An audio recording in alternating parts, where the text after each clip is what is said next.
Okay, what do we have today?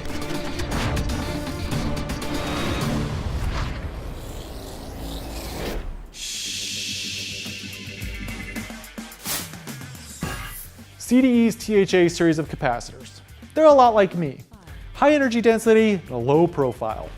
With a calculated energy density of up to 1.1 joules per cubic centimeter, type THA can easily replace banks of surface mount solid tantalum or aluminum electrolytics, which can simplify assembly and lower bulk storage costs with values from 140 microfarads at 450 volts to 18,000 microfarad at 10 volts.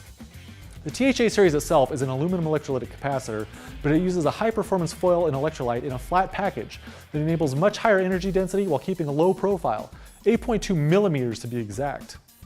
They're rated for 3,000 hours at 85 degrees C, but you can also get the THA-S series, which adds a stainless steel sleeve that pushes that to 3,000 hours at 105 degrees C and a still ultra-thin 9mm profile. The high energy density and low profile makes CDE's THA series capacitors ideal for many applications like portable computing, drones, LED driver modules, and compact power supplies.